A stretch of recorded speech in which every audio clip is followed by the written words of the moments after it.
What's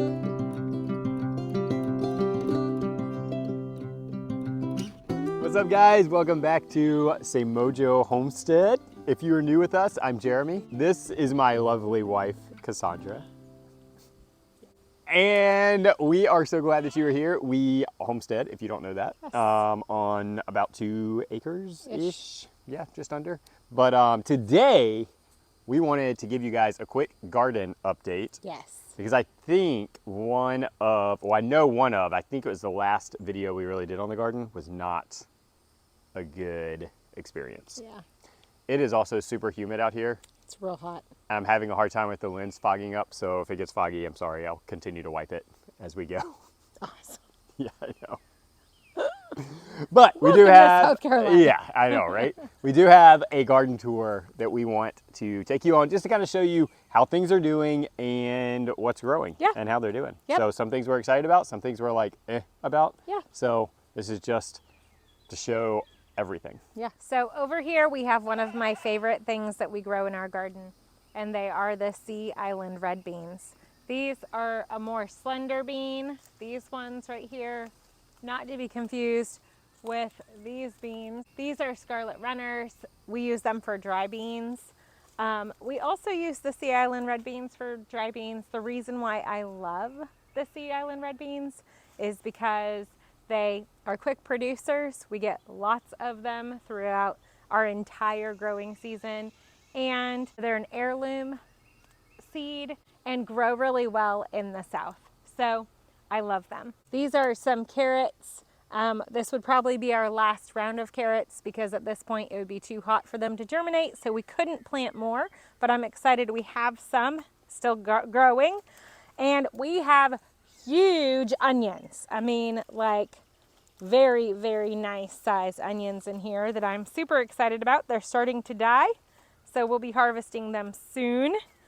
Over here we have more carrots, more beans.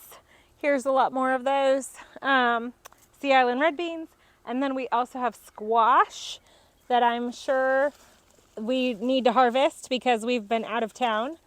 And we have some sweet potatoes running throughout the entire bed. All right, next is this Greenstalk, which I, this year, am obsessed with. Honestly, guys, I was starting to question it a little bit last year, but this year's been way better. We have all kinds of things growing in here. This is actually the one in that other video, which I will link here if you missed it, that we did on the mosaic virus, that I was afraid several of these plants had it. They actually have not progressed, so I don't think that it was mosaic virus. We also have these micro dwarf tomatoes, which are definitely ready. Check that out. What? I gotta eat it. Sorry. You're right. Taking my time.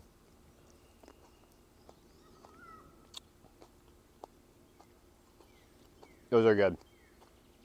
The micro dwarf, I'm finding good flavor, but not quite like the richness in flavor as like some of your other tomatoes, but still a lot of fun to grow. These guys are ripe. Definitely need to pick these. Just a different variety, different color. But the other thing I'm excited about is we're getting our first cucumbers right here that are planted in the Greenstalk. And we have gotten cucumbers in other areas in the garden, but not on the Greenstalk. So if you come around, there's a lot more tomatoes, and check this out. This is so exciting to me. Yes. So that's the Greenstalk. Very pleased with it. Doing exactly what it's supposed to do, and everything in here seems to be flourishing. So over here we have thyme that is flourishing. We really wanted this to be kind of a steppable garden space, but it's taking over our stepping stones, which is fantastic. I also have some okra growing. These are some purple okra that Jess from Roots and Refuge Farm gave me the seeds for, and they are just doing really, really well. We have 3 little okra on each of these plants. And then over here we have kind of our second planting. We do succession plant, and so we have a second planting of some winter squash, candy roaster, and delicata. And we also have some tomatoes growing and some brassicas that we never pulled out. Okay, so if you guys remember, if you've been keeping up with us, this year we kind of just mixed everything together in the garden. So we didn't have like a section where we did tomatoes like we've always done, a section where we had squash. We wanted to kind of experiment this year and just see how everything would do pest-wise if we just mixed it all up. And I gotta say, so far I've been impressed. I'm not 100% sold, but I am very, very close to being completely sold on this method. So in this area, we've got a couple different things. We have, ooh, zucchini. I just saw this ready to be picked. Like Cass said, we've been out of town. So we've been kind of, honestly, this is like the first time we've been in the garden in 3 days. So we might have a lot of these finds that we weren't expecting. But zucchini, tomatoes are planted in here, and I couldn't tell you what varieties they are. We also have peppers, which these look like shishito. That one's ready. Oh yeah. Hey. But yeah, a couple different things. Patty pan squash, I see just kind of our basic yellow squash. And then we have a lot of just volunteer flowers that you might notice as we do go through the garden that are pretty, but will need to be kept maintained in the future because they will spread and take over. Well, I just saw a strawberry that we're gonna have to get. We haven't done a lot with our strawberry patch, but it's nice to see that we still have some growing. In this bed, we have sweet potatoes, we have tomatoes, and we have something that I'm super excited we're growing this year. It's our first time growing it, and it's doing really well. We have celery over here. Look at that. It's so happy. I'm so excited. And we have our mystery plant that we have figured out what it is, and it's cantaloupe.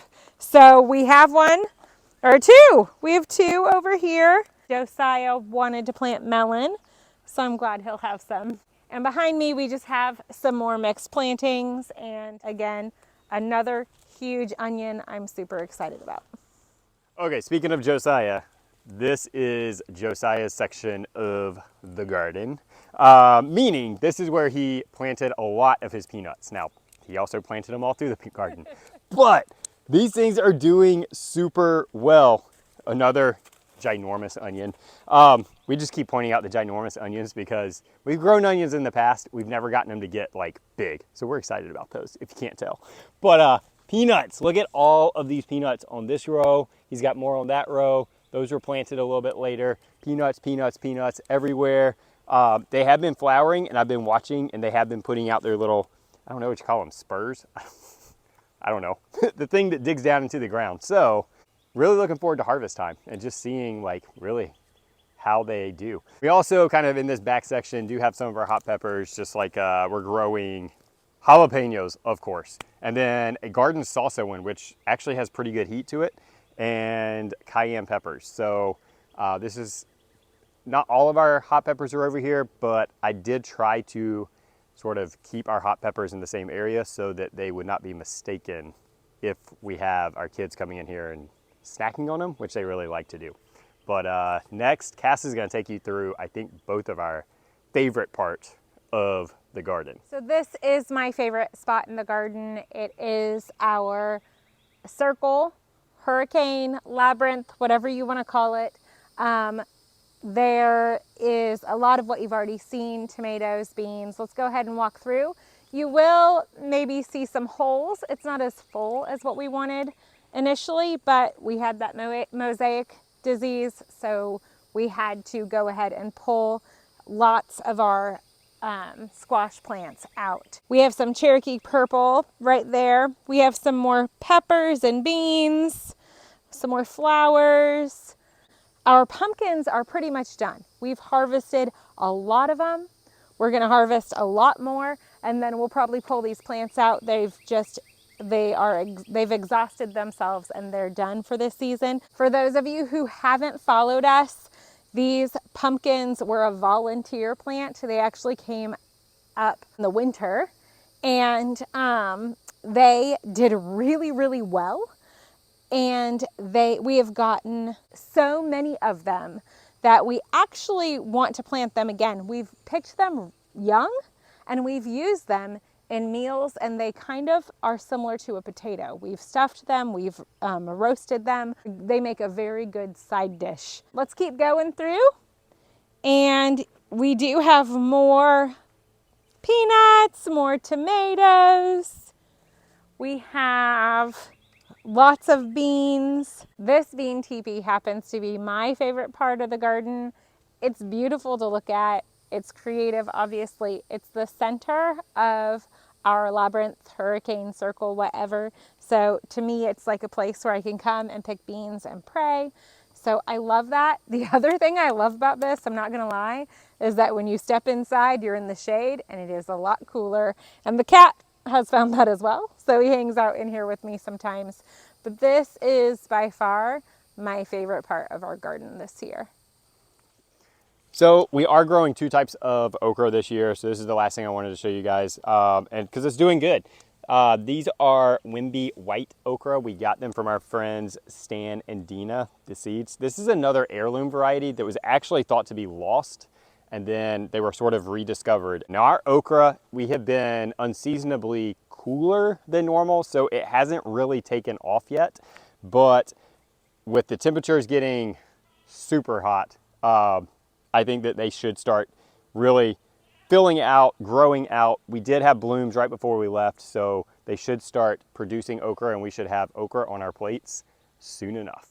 So that's all we have for our garden tour. One thing I did want to mention, when we were kind of looking back here, we did see that our other Whidbey white okra plant is a little bigger over there, and it already has some okra on it, which is real exciting. That is exciting, which means, I mean, okra grows fast, so probably, hey, 4th of July, maybe we'll have some okra. Maybe we'll have purple and white.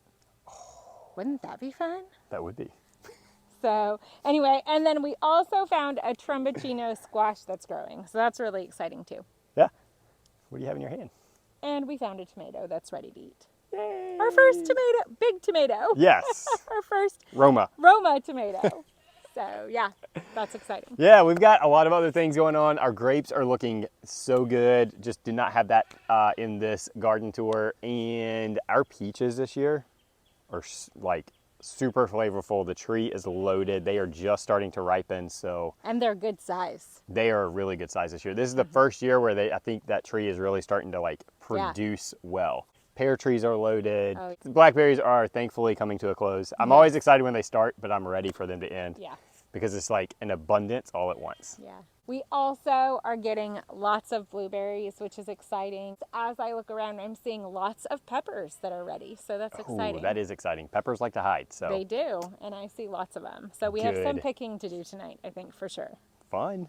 Yeah. So, highs and lows? Highs and lows. Let's do it. Okay, you go first. Oh, man. know. My high was definitely this weekend. We kind of did a little getaway weekend to the family cabin up in what we call the South Carolina mountains. Yeah. And that was just really nice. Just sort of a couple days away to relax as a family, to recharge. So that was really good. My low are these temperatures, although we need them for some of these things in this garden. But I was not ready for 90 degrees. Yeah. And I mean, normally in South Carolina, like we're starting to push or even hit 90s by the end of May. Yeah. Didn't happen this year.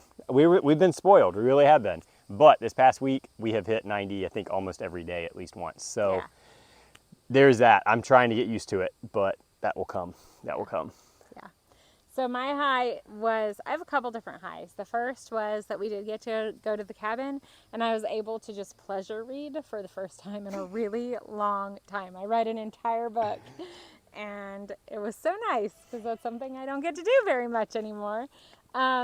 The other thing is that the girls got their competition placement, their dance placement, so they have some exciting dances they're going to be a part of this next dance season. And we found out that they got accepted into a school that we were looking at for them. So it's been really I forgot about exciting week for us as a family. Lots of really good news. Yeah, so that was really fun. I don't think I had a low. Because we had all these good things happening. I don't think I had a low this week. Nice. Yeah. Very good. Yeah. Well, we do thank you guys for joining us. If you have not subscribed already, we'd love for you to consider doing that. Hit that like button. comment if you got any questions on anything that we are doing in the garden this year, because it is a little bit different. It's new for us and we're learning a lot, but overall, again, I think I'm really pleased with how everything's going. Yeah. I will say, we didn't mention it, but the squash vine borers have been far less this year. Oh yeah. And I really think it's because the squash, we just spread it out and tried to plant taller things kind of near it to sort of this gnat is driving me crazy. to sort of hide it, cover it, and I think that that's really helped. I think so too, and we have a lot more nasturtiums in our garden this year, and I'm wondering if that helps too. Maybe so, because they are dying off, so maybe they're getting attacked over the squash. But yeah, so anyway, hope you guys have a great week. Have a great and safe 4th if you're seeing this before then. If not, I hope you did have a great and safe 4th. If you're in America. If not, hey, have a great week as well. Be blessed. Catch you next time.